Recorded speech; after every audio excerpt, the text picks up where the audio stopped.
দুঃখিনী মা পদ্মাবতী কেঁদে উঠল, আমি জানি তোর খিদে পেয়েছে, কিন্তু দেখ আমার ঘরে যে একটা আছে, আমার না হয় না হলো, তুই একটা নিয়ে একটা অন্তত রেখে যা রে। আমি ঘরে ফিরে চাবিটা খুললেই 4 বছরের ছেলে, সে কি সুখ দুঃখ বোঝে, ছুটে আসবে, মা খাবার এনেছো, মা দাও না, মা একটু কিছু খেতে দাও না মা। বলুন তো মায়েরা, মা হয়ে যদি একটা ছেলেকে দুটো খেতে দিতে না পারি, আমার মনে হয় মাতৃত্বের জীবনে এর থেকে বড় কষ্ট আর কিছু হতে পারে না। বাবার কাছে তো ছেলেরা চাইবে না, চাইবে তো মায়ের কাছে। দুঃখিনী মা পদ্মাবতী চাবিটা খোলার সঙ্গে সঙ্গে মাধু ছুটে এসছে, মা খাবার এনেছো মা, ও মা দাও না কিছু, একটু খেতে দাও না মা। খোকা, এ কি মা, আজকে তোমার আঁচলে খাবার বাঁধা নেই, আজকে খাবার পাইনি মাধু? ও মা খুব খিদে পেয়েছে, কিছু একটু খেতে দাও না মা। ভাবুন, মা ছেলেকে সান্ত্বনা দিচ্ছে, বাবা একটু অপেক্ষা কর, আমি পাড়ায় যাচ্ছি খাবার চাইতে। ভিখারির মতো প্রত্যেকটা দরজায় দরজায় মাথা কুড়েছে, একটু খাবার দাও না তোমরা কেউ, ছেলেটা আমার যে মরে যাবে, বাঁচবে না গো, একটু খাবার কেউ দাও না গো। বিশ্বাস করো, সেদিন পাড়ার একটা লোক এতটুকু খাবার ভিক্ষা দিল না। দুঃখিনী মা পদ্মাবতী ওই খালি বাটি নিয়ে যখন ফিরে আসছে, মনে মনে ভাবলো, না, এই পাপের পৃথিবীতে মাতৃত্বের অহংকার নিয়ে আর বেঁচে থাকার দরকার নেই। কি হবে মা হয়ে যদি একটা ছেলেকে দুটো খেতে দিতে না পারবো, কি হবে মাতৃত্বের অহংকার। ছলে বলে কলে কৌশলে মাধুকে ঘুম পাড়িয়ে দিয়ে আমি গঙ্গায় আত্মহত্যা করব, কারণ সকালে ঘুম ভাঙলেই ছেলেটা আবার বলবে, মা দুটো খেতে দাও না মা। এটা আমি সহ্য করতে পারছি। ভক্তমণ্ডলী, ভক্তিমতী মায়েরা, আজকে হয়তো এই কাহিনী শুনে আপনাদের অনেকেরই মনে হবে যেটা একটা গল্প, কিন্তু পিছন দিকে তাকিয়ে দেখবেন অনেক ফ্যামিলিতে এমন একটা দিন গেছিল এক সময়।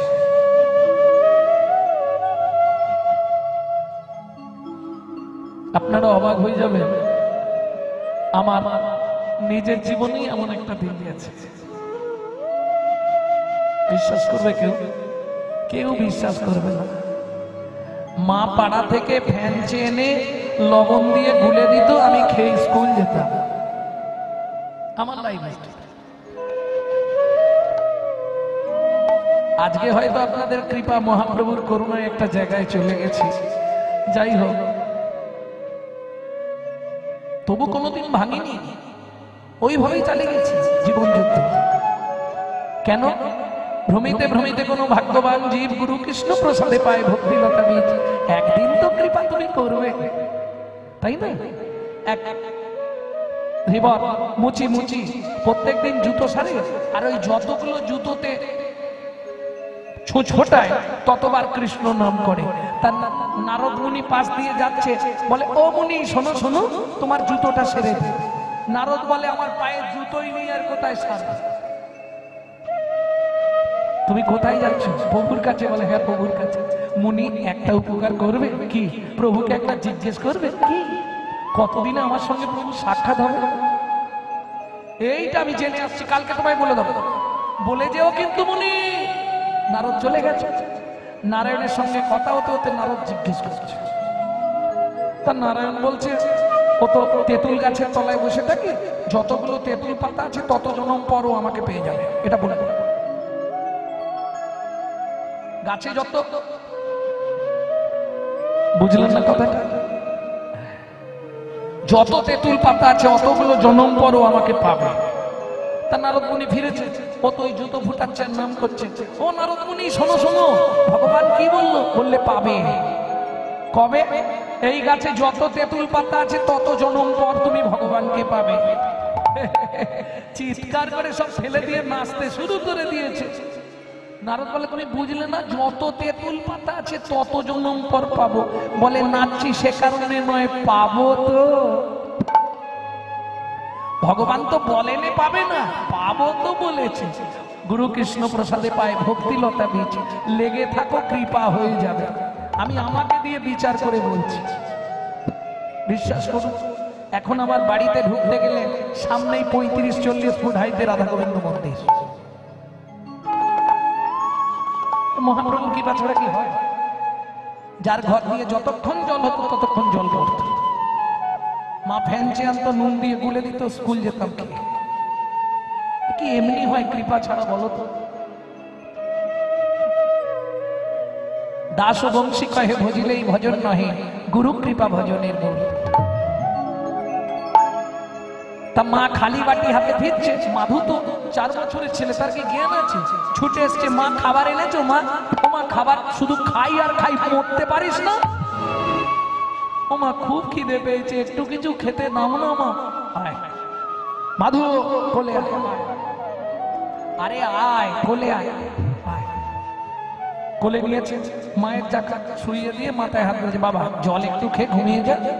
দোষ, সকাল থেকে শুধু তো জলই খাচ্ছি, আর জল খাবো না, কিছু একটু খেতে দাও না মা, ঘুম কি দেবে, আর কোনোদিন চাইবো না, আজকে একটু কিছু খেতে দাও না মা। মা বলছে, বাবা আজকে খাবার নেই, জল খেয়ে ঘুমা, কাল সকালে অনেক খাবার পাবি। কেন? পাড়ার লোক যখন শুনবে ছেলেটার মা মরে গেছে, ওকে সবাই খাবার দেবে, আমি বেঁচে থাকতে কেউ দেবে। খিদের জ্বালায় কাঁদতে কাঁদতে মাধু মায়ের আঁচলটা ধরেছে হাতে করে, আর আঁচলটা ধরে ওইটাই চিপাচ্ছে, ওইটাই চিপাতে চিপাতে আঁচল ধরা হয়ে রে ঘুমিয়ে গেছে। মা ভাবছে এই সুযোগ, ওকে নিচে শুইয়ে দিয়ে, বিছানা করে শুইয়ে দিয়ে ভগবানের উদ্দেশ্যে প্রণাম করে বলছে, ভগবান শাস্তে বলে জীব দেন যিনি, আহার দেন তিনি, আমার প্রাণের মাধুকে তোমার চরণে রেখে যাচ্ছি ঠাকুর, তুমি ওকে দেখবে। মাধু, ঘুম ভাঙলে যখন শুনবি তোর মা আত্মহত্যা করেছে, দুঃখিনী অভাগিনী মাটাকে ক্ষমা করে দিস বাবা। আর একটা কথা মাধু, যদি আবার পৃথিবীতে তোর মানব জন্ম হয়, আমি হাত জোড় করে বলছি বাবা, ভগবানকে বলবি যেন আমার মতো এমন দুঃখিনী, আমার মতো এমন অভাগিনী মায়ের গর্ভে তোর জন্ম না হয় বাবা। এই বলে দুঃখিনী মা পদ্মাবতী যেই না চলে যেতে যাবে, কি হলো, আঁচলের জাগিয়া উঠিল,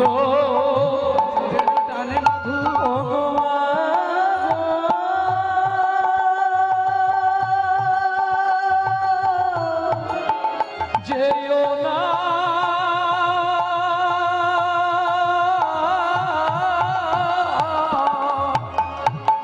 আঁচলের টানে মাধু জাগিয়া উঠিল, মাধু জাগিয়া উঠিল, মা আমায় ফেলে যেও না মা, কাঁদিতে লাগিল, আমায় ফেলে যেও না মা, কাঁদিতে লাগিল, মা গো আমি কি তোমার এতই বোঝা, আমি কি তোমার এতই বোঝা, মা গো আমি কি তোমার এতই বোঝা, আমি কি তোমার এতই বোঝা, আমি আর খাবার চাইব না মা, আমায় ফেলে যেও না মা, হরি হরি হরি, চাইব না মা তোমার এতই বোঝা, আর খাবার চাইব না, আমায় ফেলে যেও না মা। ওমা মা, ওমা মা, ওমা ছোটবেলায় বাবা মরে গেছে, তুমিও যদি চলে যাও বলো না মা, আমি কার কাছে থাকবো? মাধব, তোকে ছেড়ে কোথাও যাবো না বাবা, সংসার কাল থেকে আমি চালিয়ে দেবো বাবা। কি করবি তুই, কি করে সংসার চালাবি? তুমি আমার হাতটা ধরবে, চোখটা বন্ধ করবে, তোমাকে নিয়ে এই রাস্তা দিয়ে যাব আর ভিক্ষা চাইবে। সহৃদয় ব্যক্তি যারা যারা আমার গোবিন্দকে ভালোবাসে তারা নিশ্চয়ই দেবে মা। ছোট্ট ছেলের বুদ্ধি দেখুন, মায়ের হাতটা ধরেছে, মাকে বলেছে চোখটা বন্ধ করে থাকবে, লোক ভাবে তুমি চোখে ভালো দেখতে পাও, তাহলে ভিক্ষা দেবে, ওই হাত পাতে। কি বলে? যাকেই দেখতে পায় চোখের জলে মুখ ভেসে যায়, মুখের দিকে চায়, একটি পয়সা দাও বাবু গো, একটি পয়সা দাও। চোখের জলে মুখ ভেসে যায়, মুখের দিকে চায়, একটি পয়সা দাও গো বাবু, একটি পয়সা দাও বাবু, একটি পয়সা দাও বাবু, একটি পয়সা দাও। গৃহেতে মোর কৃষ্ণ সেবা ফিরিয়া তাকা, গৃহেতে মোর কৃষ্ণ সেবা ফিরিয়া তাকা, চোখের জলে বুক ভেসে যায়, মুখের দিকে চায়, একটি পয়সা দাও গো বাবু, একটি পয়সা দাও গো বাবু, একটি পয়সা দাও। ভক্তমণ্ডলী, ভক্তিমতী মায়েরা, 5টা জায়গায় খালি হাতে কোনোদিন যাবেন না। জাত মৃত দেবত্ব, যে জন্মেছে তাকে যদি দেখতে যাও খালি হাতে যাবে না। যে মারা গেছে তাকে দেখতে গেলে, পাড়ায় যদি কেউ মারাও যায়, খালি হাতে দেখতে যাবে না। হয় ফুলের মালা, যদি তা না পারো 2 কাঠি ধূপ নিয়ে গিয়ে জেলে দেবে। দেবত্ব, দেবতা দর্শন করতে গেলে খালি হাতে যেতে নেই। ভাগবত কীর্তন শুনতে গেলে কোনোদিন খালি হাতে যেতে নেই। আর গুরুদুয়ার, গুরু চরণ দর্শন করতে গেলে খালি হাতে যাওয়া যাবে না। এই 5 জায়গায় যে ব্যক্তি খালি হাতে যায় তাতে তার পাপ জন্মায়। ও তো ভিক্ষা করে যা পায়, ভগবানের সেবা দিয়ে মা ছেলে ভালোই চলছে, যেদিন যেমন জোটে ওতেই হয়ে যায়, অসুবিধা হয় না। হ্যাঁ গো, যার জিনিস সে তো জোগাড় করে নেবে, তোমার আমার কি, তাই না? তুমি যদি ভাবো আমি করবো তাহলে পারবে না, খালি বলে বেরোলেই হবে যদি যা খাবার ইচ্ছা আনিয়ে দিও আমি করে দেবো, ও ঠিক জোগাড় করে নেবে, তাই না?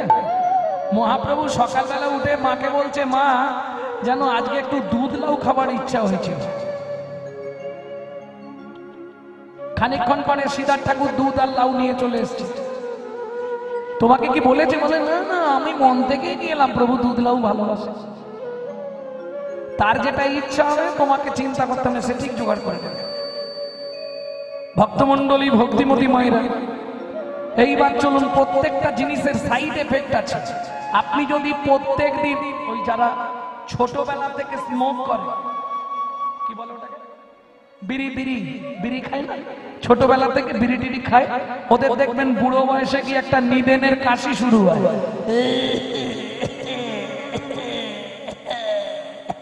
ও সব বন্ধ, ও যাবার কাশি।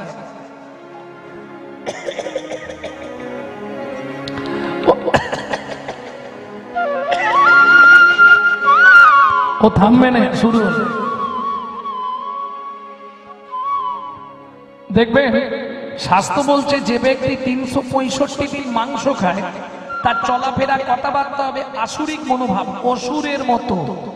যে ব্যক্তি 365 দিন ভগবানের প্রসাদ পায় তার চলাফেরা কথাবার্তা হবে দেবত্ব মতো। ও কারো কথার সঙ্গে তার কথা মেলাতে পারবে না, একটু আলাদা, তার বাক্য তার চলাফেরা একটু আলাদা হবে।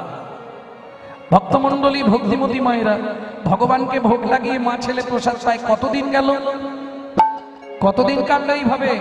দেখিতে দেখিতে মাধু 12 বৎসর হইল, দেখিতে দেখিতে মাধু 12 বৎসর হইল, একাকী বিরলে বসি চিন্তা যে করিল, একাকী বিরলে বসি চিন্তা যে করিল। আরে তোর আত্মীয় স্বজন আছে, এলো রে, তোর আত্মীয় স্বজন আছে, কে কে আছে? মাসি বাড়ি, পিসি বাড়ি, দিদি বাড়ি, মামা বাড়ি সব আছে? তোরও আছে?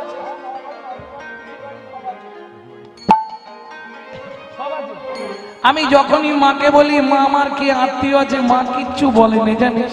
তোরা এখানে দাঁড়া, আমি জেনে আসি। হ্যাঁ, জননী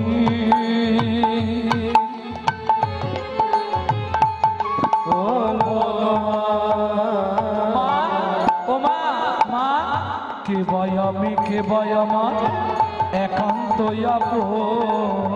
কে ভাই আদি, কে ভাই আমার একান্ত কাঁদিয়া মায়ের গিয়া জিজ্ঞাসে তখন, কাঁদিয়া মায়ের গিয়া জিজ্ঞাসে তখন, বলো বলো মা কে ভাই আপন, বলো বলো মা কে ভাই আপন, বলো বলো মা কে ভাই আপন, বলো বলো মা কে ভাই আপন, জগৎ মাঝে সেবা কুঞ্জন, বলো বলো মা কে ভাই আপন, জগৎ মাঝে সেবা কুঞ্জ, মাগো তাহার চরণ করব শরণ, জগৎ হৃদয় গৌরী হরি হরি চরণ করব শরণ, জগৎ মাঝে সেবা কুঞ্জ, বলো বলো মা কে ভাই আপন। ও মা, মা বলো না আমাদের আপনজনকে। ভক্তমণ্ডলী, ভক্তিমতী মায়েরা, এই শ্লোকটা খুব কান খুলে শুনে রাখুন। শ্রীমদ ভাগবত থেকে বলছি, পল্লাদেন পিতাং তত্রা মাতা চ ভরতে নহি, বলিলাং আচার্যেন বিদুরেন সবান্ধনারা, রামার্তে হিত সর্জন ভাতারাঞ্চ বিভীষণ, গোপ গোপী পতিমাং তত্রা গোবিন্দম শরণাগত। বুঝতে পারলেন না? পল্লাদেন পিতাং তত্রা, পল্লাদ নিজ পিতা হিরণ্যকশিপুরকে পরিত্যাগ করল। মাতা চ ভরতে নহি, যে পিতা মাতা পুত্রকে ঈশ্বর আভিমুখী করতে পারে না, তেমন পিতা মাতাকে ত্যাগ করা শাস্তে বাঞ্ছনীয়। বোঝা গেল না? গেল না?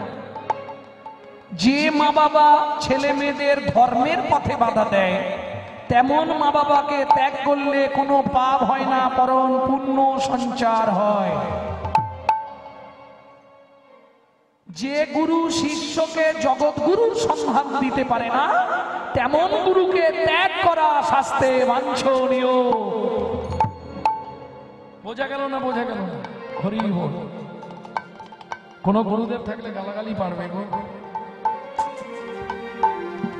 জয় রাধে। সত্যিটা তো সত্যি না, এটা আপনি চাপা দিতে পারবেন? হবে? চাপা দেওয়া যাবে? কোনদিন হবে? আরে তুমি যত ভালো কোম্পানির টিভি কেনো, তোমাকে হয় ডিশ টিভি নিতে হবে, নালে কেবল লাইন নিতে হবে, নালে ছবি আসবে। বলো, নালে ছবি আসবে? আসবে না তো। সে অনিডা হোক, প্যানারামা, প্যানারামা ডিলাক্স, বিপিএল, এলজি, সোনি, প্যানাসোনি, তুমি যা কেনো, এলসিডি কেনো আর এলইডি কেনো, অ্যান্টিনা বিনা টিভি যেমন ঝিলমিল করে ছবি আসে নাই। ও নাগরী রে, ও নাগরী রে, তুমি যে কোনো কোম্পানিতে জন্মাও না কেন, জন্মাও না কেন, ব্রাহ্মণ, ক্ষত্রিয়, বৈশ্য, শুদ্ধ, হাঁড়ি, মুচি, ডুম, কেওড়া, যদি সময় থাকতে গুরু চরণ রূপ অ্যান্টিনার সঙ্গে ভক্তি অনুরাগের তারটা জুড়ে দিতে পারো, জুড়ে দিতে পারো, একদিন না একদিন বলি গোবিন্দ ছবি উদয় হবে। গোবিন্দ ছবি উদয় হবে, গুরু চরণে অনুরাগ জুড়ে দিলে গোবিন্দ ছবি উদয় হবে। চরণে গোপী অনুরাগ জুড়ে দিলে গোবিন্দ ছবি উদয় হবে। সবকিছু তোমার আছে, তুমি শুধু সুইচ মারতে শিখলে না, বুঝলে না? সুইচ মারাটাই জানোনি, দরজা কি করে বন্ধ করতে হয় এইটা গুরুদেব শিখিয়ে দেবে। যার জন্য এই বাউলে একটা গান ছিল না, দুকলি গাইবো, ও মন পাগলা রে, আগলা রে তোর ঘরের দরজা পাগলা রে আগলা রইল ঘরের দরজা ও মন পাগলা রে আগলা রে তোর ঘরের দরজা ও মন পাগলা রে আগলা রে তোর ঘরের দরজা তোর মাল কোঠার মাল নিল রে ও তোর মাল কোটার মাল নিল রে ও তুই রইলি শুধু চোখ বোঝা আগলা রে তোর ঘরের দরজা ও মন পাগলা রে আগলা রে তোর ঘরের দরজা ও মন পাগলা রে আগলা রে তোর ঘরের দরজা জীবনে বিরাট ভুল করে ফেলেছিস রে নয় দরজার এক দরজা মূল দরজা দিকে করলি ভুল মোহাম্মদে মত্ত হয়ে দেখি সর্ষে ফুল ও তুই দেখি সরষের ফুল ওই দরজার এক দরজা মূল দরজা চাবি দিতে করলি ভুল মোহাম্মদে মত হয়ে দেখলি সরষের ফুল ও তোর মাল কোঠার মাল নিল শুকাইবে গোলাপ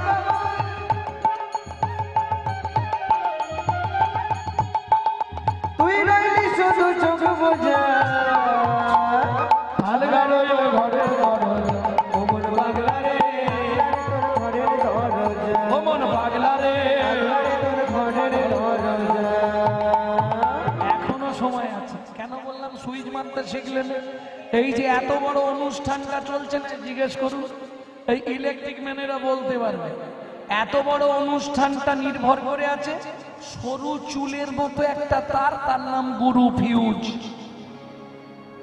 ফিউজটা খুলে দিয়ে সরু চুলের মতো তার এত বড় অনুষ্ঠান চালাচ্ছে ওইটা খুলে দিলেই সব অন্ধকার কি গো? একটা সরু চুলের মতো তার। তাই একটু আগে আলো নিবি যেতেই কমিটি রেগে গেছে ভাই কি লাইট দিয়েছিস নিবি যাচ্ছে কেন? ভট ভট ভট ভট করে জেনারেটর চলছে কেডিকে কোম্পানির তার দিয়ে আছে ভালো ভালো লাইট দিয়ে আছে তা নিচ্ছে কেন হরি বল ওই তারের খেলা একটুখানি চুলের মতো তার না ঠেকালেই হবে মহাজন বলছে তোমার সব আছে তুমি চিন্তা করো না শুধু ভক্তির তারটা গুরুচরণে জুড়তে পারলেই ছবি এসে প্রেম সে বলো চৈতন্য মহাপ্রভু যা তাহলে বোঝা গেল তো মা ও মা মা গো বলো না আপনজনকে মা দেখছে ছেলেটা যৌবন ভুল বলা যাবে না কেন যখন যৌবন তখন এক মন এই মনটাও গোবিন্দ চরণে দিয়ে দিয়ে মাধু কি মা একজন আমাদের আপন আছে পৃথিবীতে ও মা তার নাম ঠিকানাটা বলো মা আমি লিখে নিয়ে চলে যাবো তার সঙ্গে একবার দেখা করে আসবো যাবি মাধু তাহলে শোন চলে যা মাধু কোথায় মা মা বলতে শুরু করলো ঈশ্বর পরম কৃষ্ণ সচ্চিদানন্দ বিগ্রহ ঈশ্বর পরমং কৃষ্ণ সচ্চিদানন্দ বিগ্রহ ঈশ্বর পরম কৃষ্ণ সচ্চিদানন্দ বিগ্রহায় অনাদি আদি গোবিন্দ সর্বকারণে কারণ অনাদিরাদি গোবিন্দ সর্বকারণ কারণ ঈশ্বর পরমং কৃষ্ণ সচ্চিদানন্দ বিগ্রহ ঈশ্বর জননী জন্মভূমিশ্চ স্বর্গা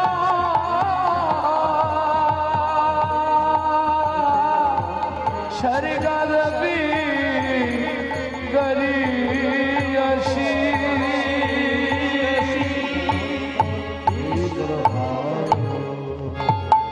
কিরে মাধু আমাকে প্রণাম করলি কেন ও মা তুই জানো না পিতার অধিক মাতা गर्भ धारण पूषना अतसी त्रिशूला कैसी ना स्त्री मातृ समो गुरु জানো মা শাস্ত্রে বলে মাতৃভক্তি অটুট যত সেই ছেলে হয় কীর্তি তত পিতায় শ্রদ্ধা মাই টান সেই ছেলেই হয় শ্রাম্য প্রাণ তোমার আশীর্বাদ নিয়ে নিয়েছি মা, আমি আসছি। মাধু সত্যি যাবি?